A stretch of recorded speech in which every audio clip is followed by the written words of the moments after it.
if you have propene that's labeled with an isotope of carbon at the double bonded carbon, and you carry out a free radical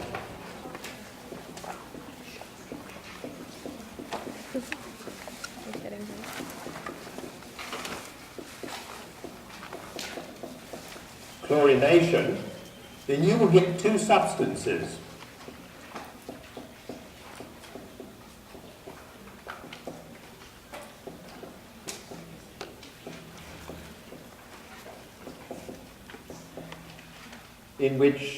In one of them, the chlorine is on the labeled carbon, and in the other one, the chlorine is on the non-labeled carbon. And you can easily understand this because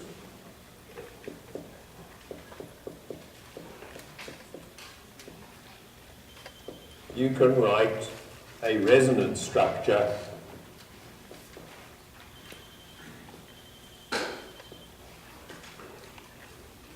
in which one of the structures has got the radical on the labeled carbon and the other one on the non-labeled carbon.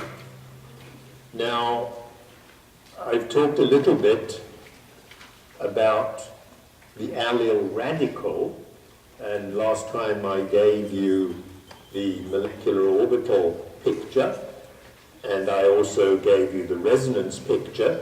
I want to say something now about the allyl cation, in other words, about this species. And what I want to do is to tell you why that species is rather stable. And the reason is that there are two reasons. The electron density in the p orbitals here is actually spread over all three atoms, or another way of looking at it is to say that you can write resonance structures. Whenever you can write resonance structures for something, it's more stable than if you couldn't write resonance structures. Now, there are three orbitals involved in this species. They're the p orbitals of the double bond, and also there's a vacant p orbital on the carbon that bears a plus charge. Now, what is the molecular orbital picture of this species? Well, you have three orbitals, and you're going to combine, there are three atomic orbitals, and you're going to combine them to make orbitals spread over the whole molecule, to make, in other words, so-called molecular orbitals. And if you start with three atomic orbitals, you've got to end up with three molecular orbitals.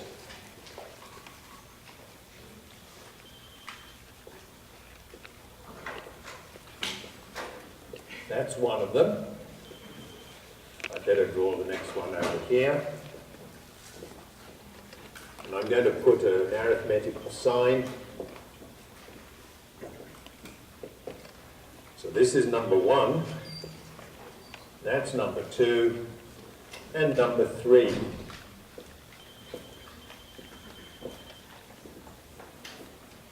Plus, plus, plus, minus, minus, minus. So that's number 3. Now, those three orbitals are of different energies. Number 1 is the lowest energy. Number 2 is the next highest energy. And number 3 is the highest energy of the whole lot. And there are 2 electrons in this system of 3 orbitals.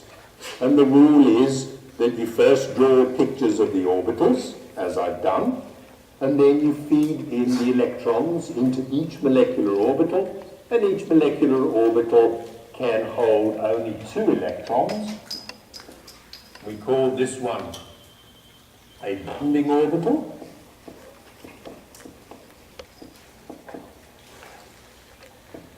That one here is a non-bonding orbital.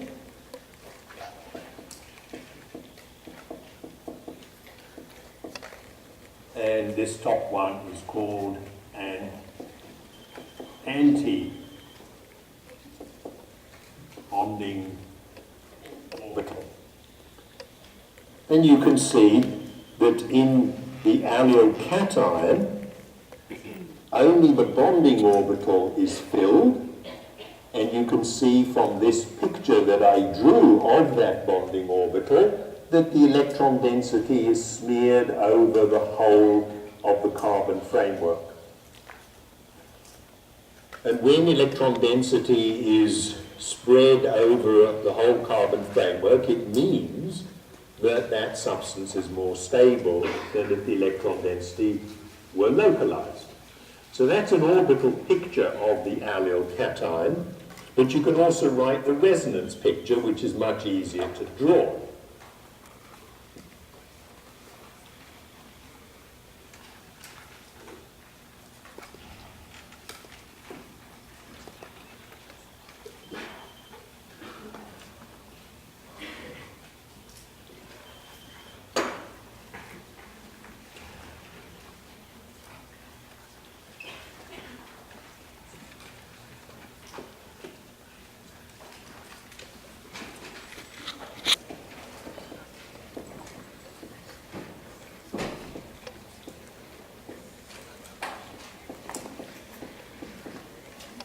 So you can draw two resonance structures, as they are called.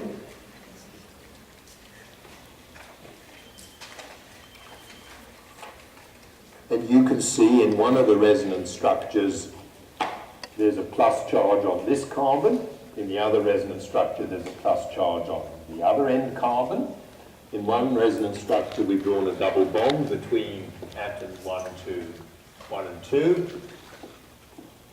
And in the other resonance structure, we've drawn a single bond between those atoms and a double bond between the other two atoms.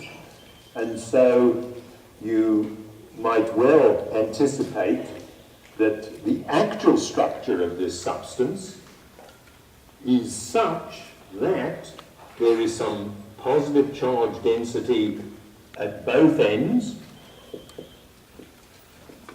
and that this bond is not a double bond and not a single bond but something in between, and this bond likewise is not a single bond or a double bond but something in between. So we could sort of write it like that. And when you write resonance structures, there are certain rules that you have to obey, and I'll go through them again. You've had them, I suspect, in the Chem 261, but we'll go through them again. But again, I want to point out that when you generate a structure for which you can write different resonance forms, that structure is more stable than it would be if you can't write resonance forms. And if it's more stable than it would otherwise be, I'll be with you in a moment, then it means that it's easier to generate. And you'll see in a moment, I'll give you a very simple example from the book. I'm dealing with chapter 13, as I told you before. You'll see in a moment, I'll give you a reaction which proceeds very easily, and the reason why it proceeds easily is that it proceeds via a resonance stabilized intermediate. In other words, an intermediate that's easy to generate. You had a question? Do you want to ask a question? Okay. A bonding orbital is an orbital that's got a pair of electrons in it, because a bond consists of a pair of electrons shared between two atoms. A non-bonding orbital would be this one. There's no electrons in it. It doesn't do any bonding. And an anti-bonding orbital is higher energy still, and if you were to put electrons in it, it would destabilize the system. Here, in the bonding orbital, the electron density is shared between the two atoms. In an anti-bonding orbital, if you put electrons in it, the electron density actually is not intense between the two atoms. We will come on to examples that make this clear. So what I want to tell you about is that if you treat this compound with water, you get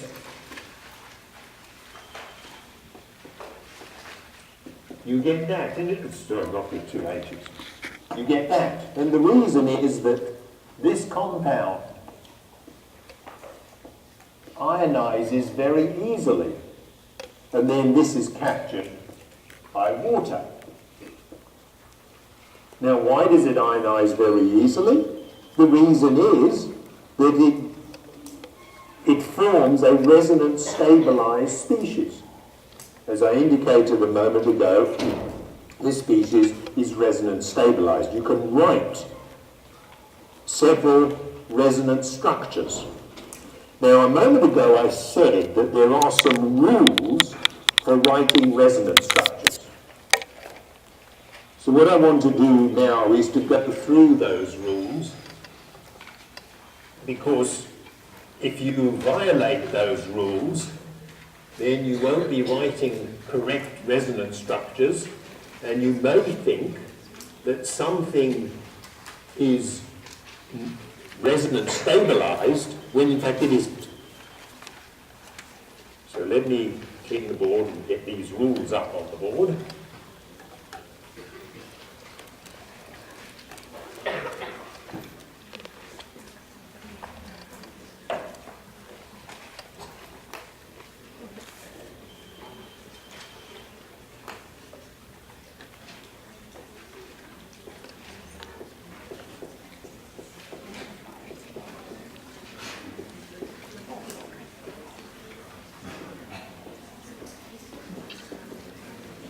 Okay, the first thing about resonance structures is that they do, each resonance structure, you need to listen carefully to my very careful choice of words, each resonance structure does not represent a real entity.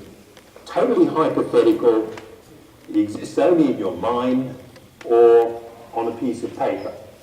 So those two resonance structures that I drew up for the allyl cation, neither of them represents a real entity. Now you might think, well, what's the point of drawing a picture of something that represents something hypothetical? Well, the reason is that for many compounds, and certainly for all those for which we can write resonance structures, it turns out that the ordinary pictures that we draw with a single line representing a single bond, and a double line representing a double bond, and a triple line representing a triple bond, those pictures do not accurately reflect the nature of the bonding in the compound. I can give you a very simple and famous example.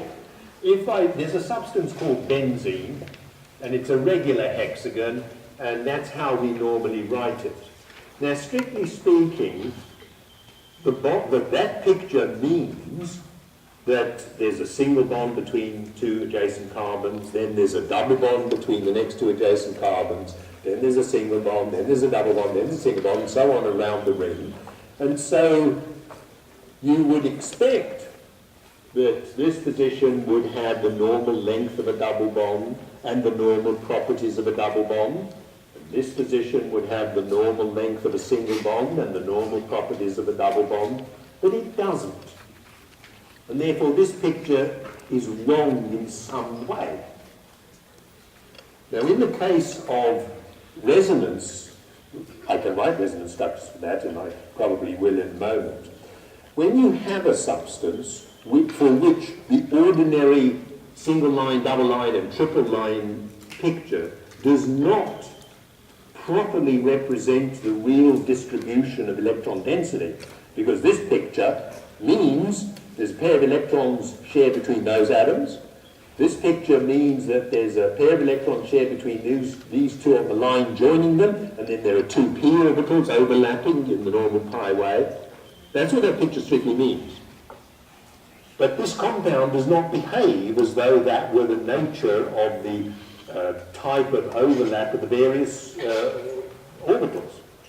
When you have a situation like that, where the ordinary simple line diagram, which are very easy to draw and very convenient, when you have a situation where that type of diagram does not properly represent the actual nature of the distribution of electron density,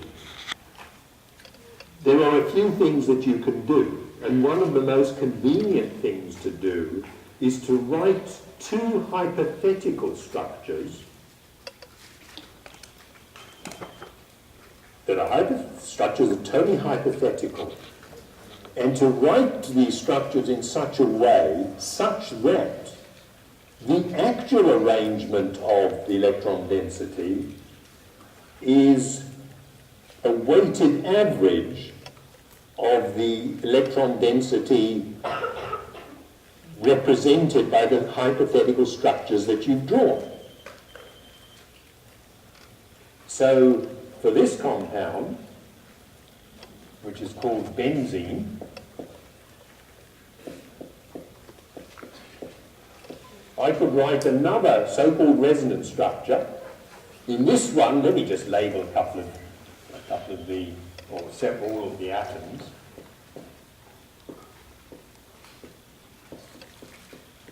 In this one, number 1 and 6 is a double bond, in the ordinary sense. And here, number 1 and 6 is a single bond, in the ordinary sense. The actual distribution of electron density is in between. In fact, it's 50-50.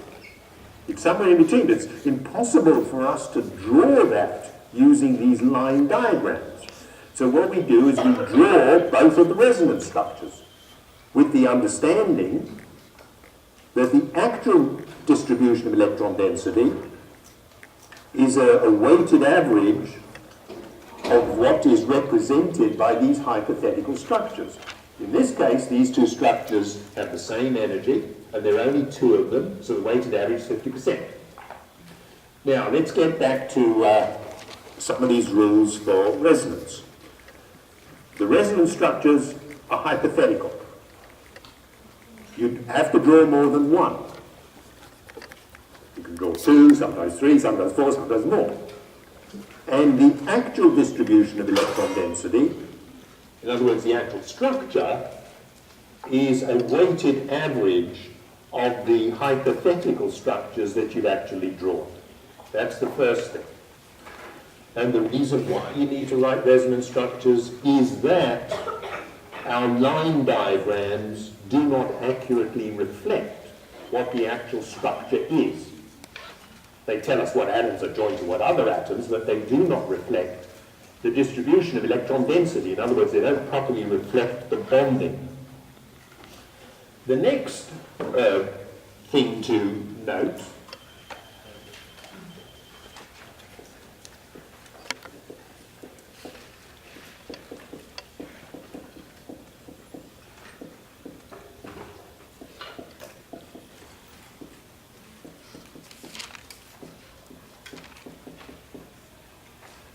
when you write different resonance structures, the only difference between the structures that you're allowed is the distribution of electrons. You are not allowed to move the atoms.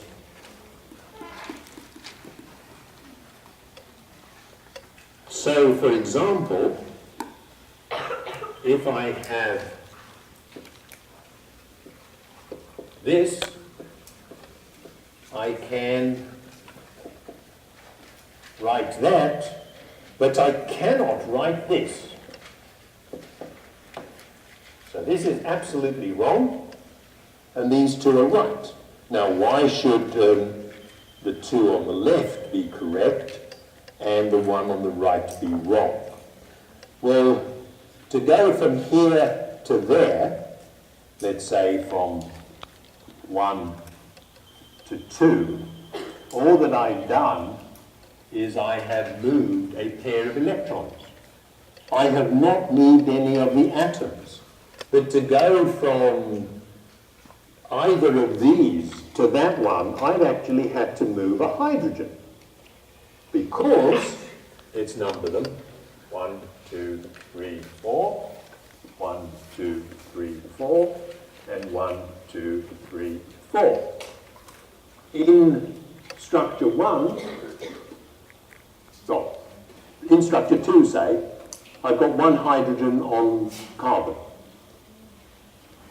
But here, in the wrong resonance structure, I've got 2 hydrogens on carbon. So I've obviously moved a hydrogen. You are not allowed to move the atoms. So that's the second rule. Now, let me say something about that rule. I think every textbook that I've ever looked at says that the geometry of one resonance structure and the geometry of the other resonance structure and the geometry of a third resonance structure, if there is one, and the geometry of the fourth resonance structure, if there is one, must be identical. In other words, absolutely no movement of the atoms is allowed. If you look in the advanced books about this, you'll see it's not quite true. Very, very slight movement is allowed because this stuff has a different bond length here from here. Here it's a single bond, here it's a double bond. It's a very slight movement. You can't move atoms, you can't really bend the thing, but very slight movement is not against the rules. But none of the books say that, they just make the sweeping statement, which is easy enough to remember, don't move any atoms. And they ignore the fact that when you draw this picture, what you're actually drawing is a double bond here, and when you draw this picture, what you're actually drawing is a single bond here, and of course a double bond and a single bond have different bond lengths. But the actual bond length in that substance is somewhere in between. So when you read in the book that you mustn't move any atoms, very, very slight movement, which you can ignore in those pictures, is okay. In other words, this picture does not represent the actual geometry of the molecule with these the p electron here, p electron here, artificially being constrained to overlap in this way. It actually represents a double bond, that's a single bond, and so on. But that's a refinement that you can forget about, because most people ignore it, all the textbooks ignore it. So that's the second rule, don't move the atoms. The next rule is that all of the structures, all of the so-called resonance structures that you draw must be proper Lewis structures.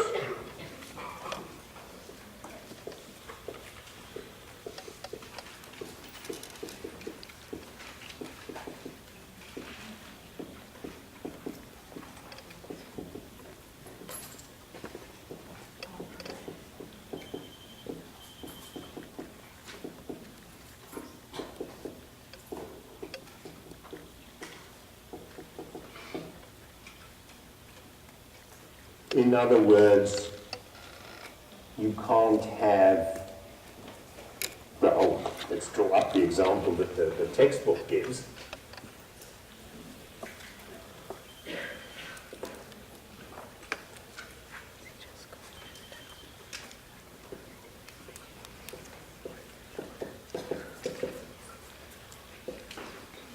This is all wrong.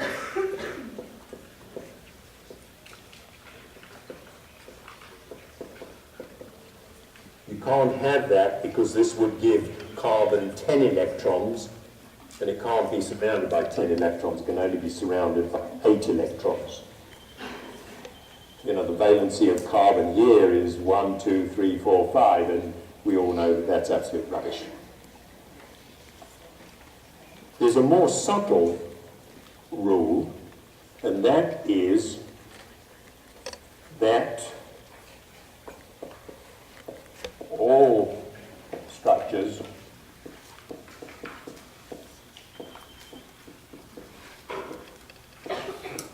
must have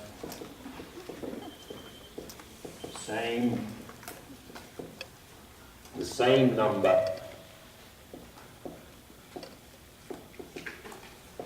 of unpaired electrons.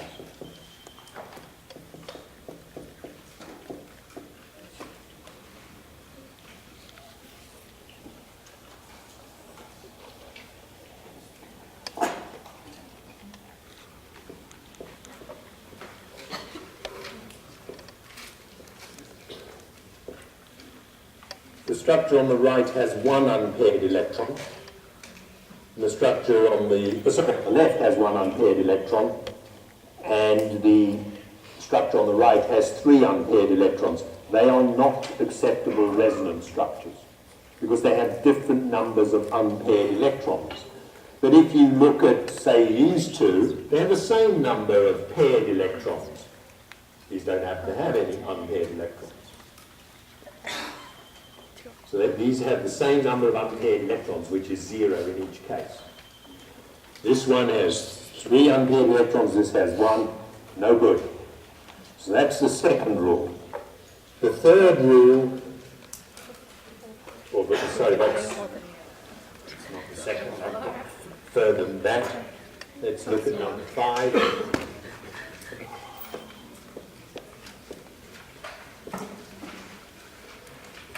All the atoms that are part of a delocalized pi electron system must lie in a plane or be very close to planarity.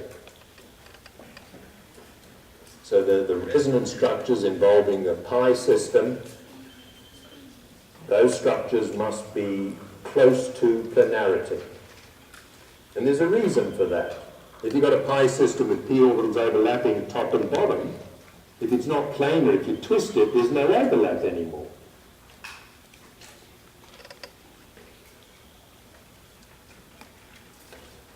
The very important thing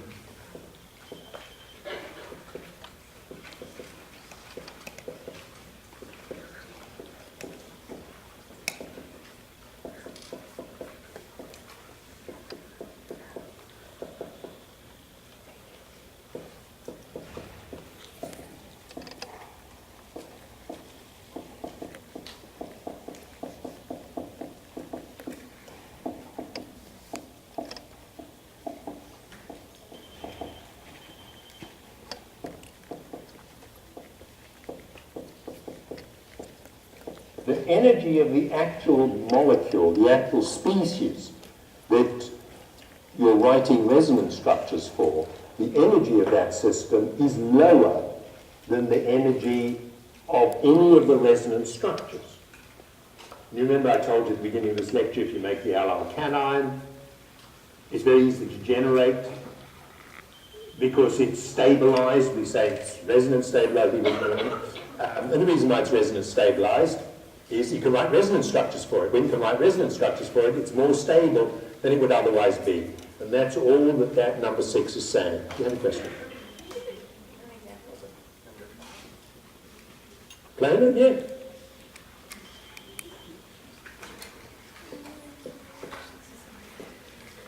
This butadiene, if it's flat, so let's try and draw it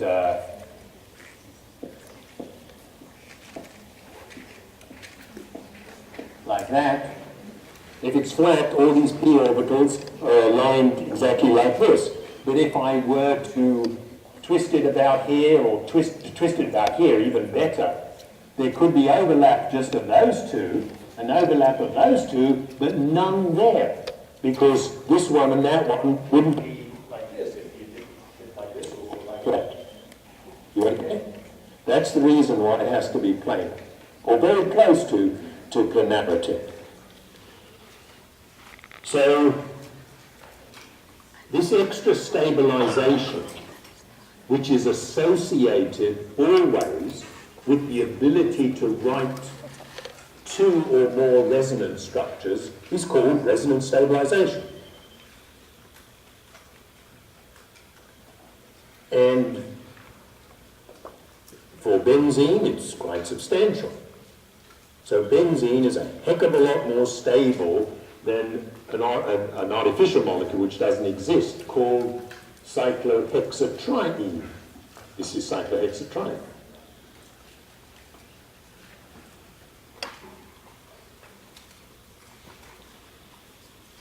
Now, let me emphasize again that the actual molecule is a hybrid, a weighted average of the individual resonance structures.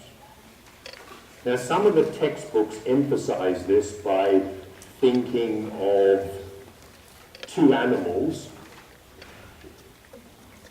and saying that this animal is a hybrid of another animal and another animal. And some of the textbooks get this wrong because they actually use two real animals and they use, as the third animal, a real animal. Now, what you have to do for the proper analogy is you take a real animal and you say it's a hybrid of two imaginary animals. So you could say that a rhinoceros, which is a real animal, is a hybrid of a unicorn and a dragon. Because a unicorn and a dragon, to the best of my knowledge, although they're many of the coats of arms associated with Great Britain, they are hypothetical animals. So a real molecule, a rhinoceros, is regarded as a weighted average of the properties of a unicorn, like a horse with a horn on its forehead, and a dragon. And some textbooks, unfortunately, use for all three of these, instead of rhinoceros, unicorn, and dragon, they'll use rhinoceros and two other real animals. That's wrong, because the resonance structures, the other two animals, like these, are hypothetical. So this is the very important thing. If you can write resonance structures, the stuff's more stable than it would otherwise be. The donkeys are real. The next couple of points are a little more subtle. If the resonance structures are of the same nature, such as this and this, they make equal contributions, which is fair enough.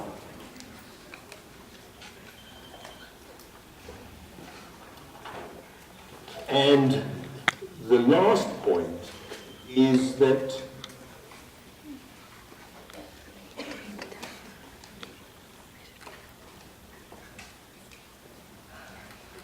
the more stable a particular resonance structure is, the more it contributes to the actual structure. So if you have two structures, one of which has features in it that makes it more stable, two resonance structures, one of which has features in it that make it more stable, that resonance structure will contribute more to the actual structure than the other one.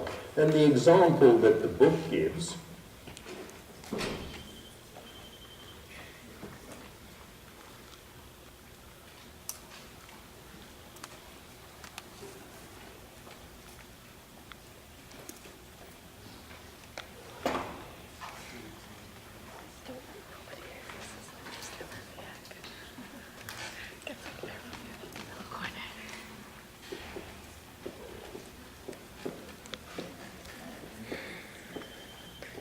is this, and you can see that this one is a tertiary carbocation and this is a primary.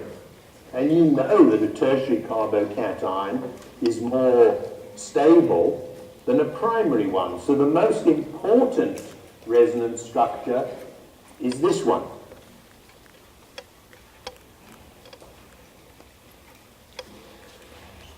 Now, how can we estimate which is the most important of various resonance structures? There are a few little rules, they're very simple rules.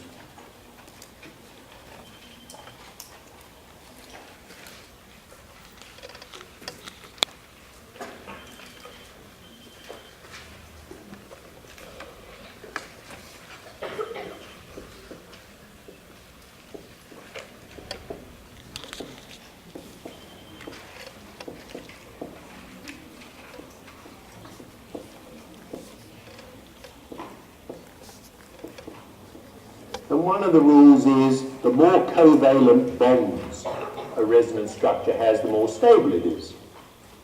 This one has more covalent bonds than that one or that one. So you know which is the most important resonance structure for butadiene. So that's the first point. The more covalent bonds that a resonance structure has, more stable it is. The next rule is that if there's several resonance structures and one of them has all the atoms with a complete octet, then that's more stable than another one that has atoms without a complete octet. So let's take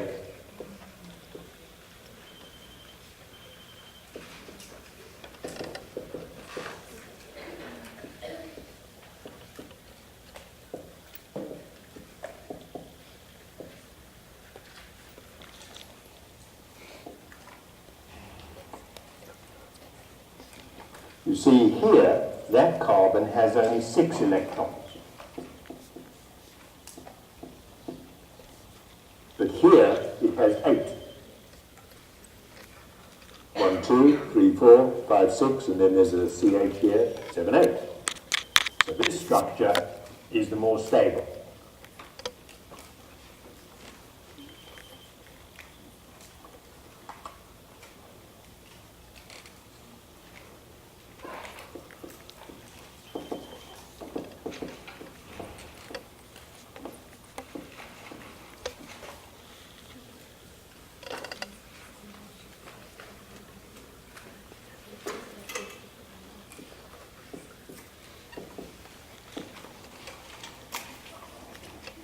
The next rule is that charge separation decreases the stability. Charge separation decreases the stability. And so of these two resonance structures, that one's more stable.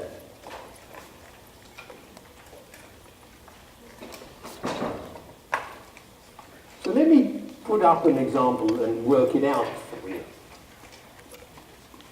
And then I'll set you some for you to do. Supposing we have this structure, I could write a different resonance form. It's a perfectly reasonable resonance form. I haven't broken any of the rules. And the question is, which is the more stable?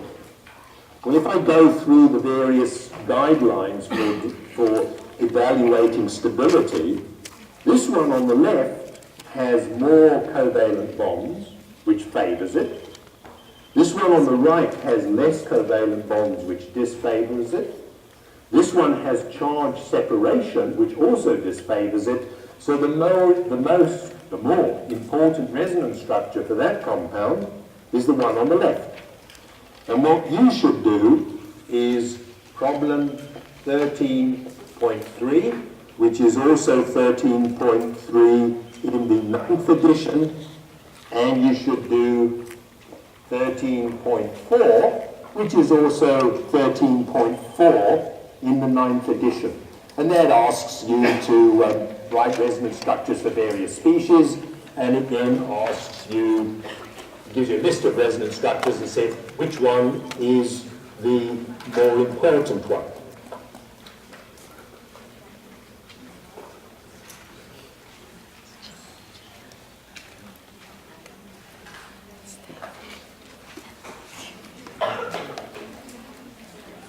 Make the person in front of you wear like a hat with it. So you can just like watch this. Actually, just like glue it with a ball cap. Like All this resonance stuff was first developed by somebody called Linus Pauling, a very famous American chemist who won the Nobel Prize twice, once for chemistry and once for peace. Towards the end of his life, when he was in his 80s or 90s, he became, I suspect, a bit of a nutcase because he told everybody that they ought to eat grams and grams of vitamin C. It protects against all sorts of diseases, including cancer, but he died of cancer, but he would claim that because he ate so much vitamin C, he died much later than he would otherwise have died. At any rate, he had some unconventional ideas towards the end. I want to talk now about the next topic that's in this chapter 13, and that is polyunsaturated compounds. In other words, substances with 2 or 3 or 4 or 5 and so on double bonds. And these double bonds can be arranged in various ways.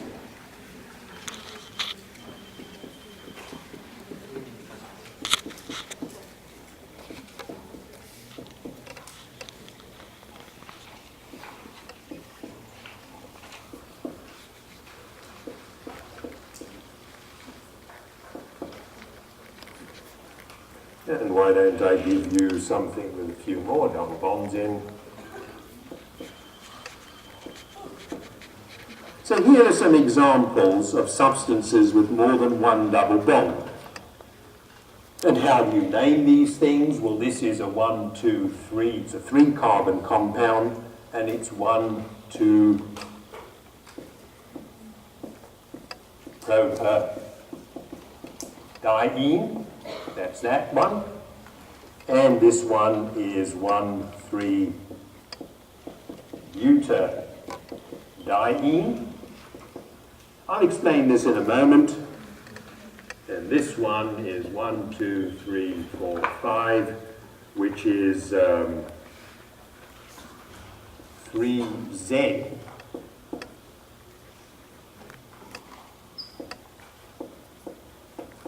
Penta 1, 3 diene.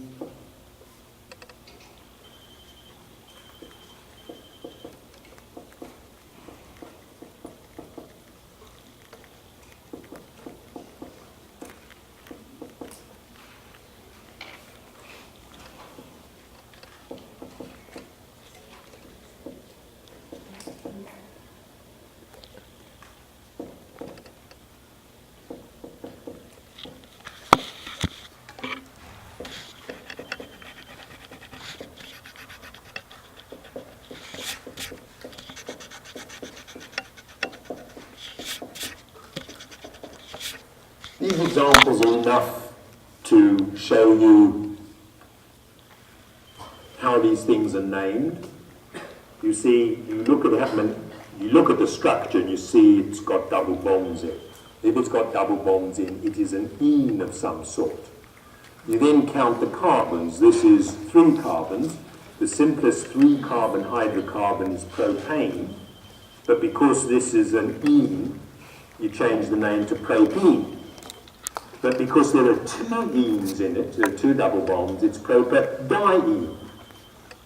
And then you have to prefix the name with numbers that tell you which carbons are involved in double bonding. If you start at one end, it's carbon 1 is involved in double bonding. You go through the double bond, carbon 2 is also involved in double bonding, hence 1, 2.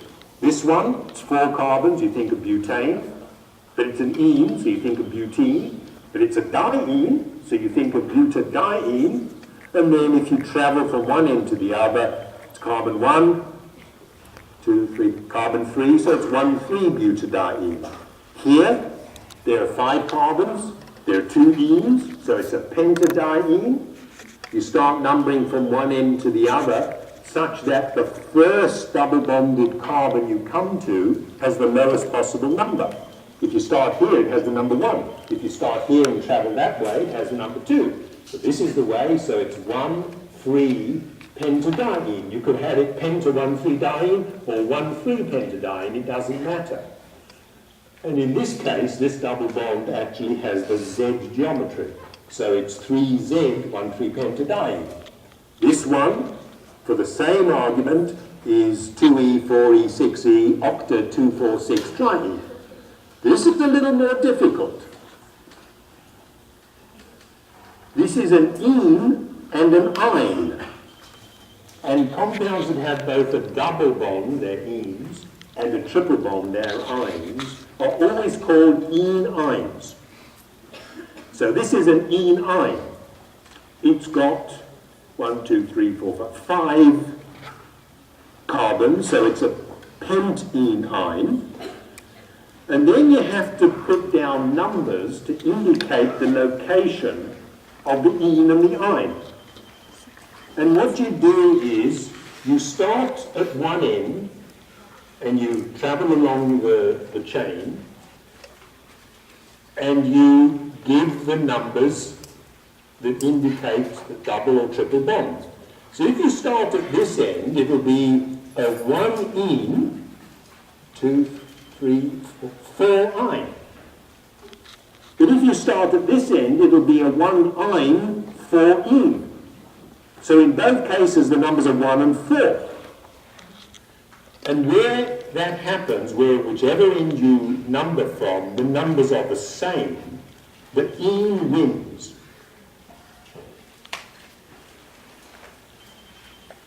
But if the numbers are not the same, if you start from the left as if you start from the right, you still call it an een ein, but you number it in such a direction such that the first multiply bonded carbon you come to, whether it's double or triple bond, gets below the two numbers.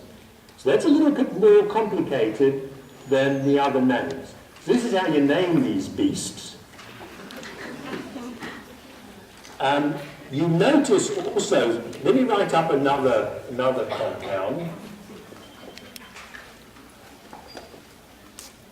You'll notice that here you have contiguous double bonds. Here you have double, single, double. Here you have single, double, single, double, single, double, single, double, alternating. So you can, and here you have double, single, single, single, single, double. So these are isolated double bonds.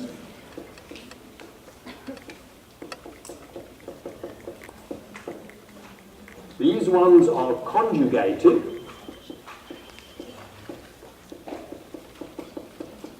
And these ones are cumulines.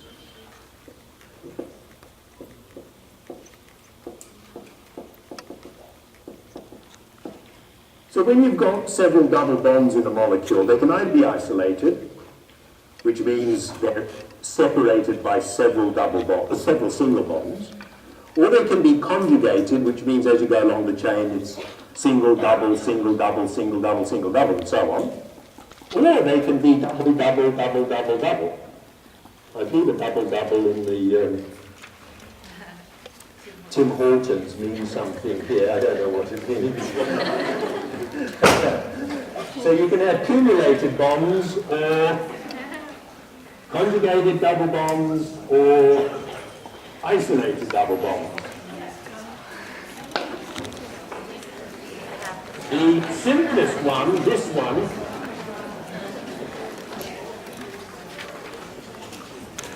is called allene. It's got a special name. It's called allene.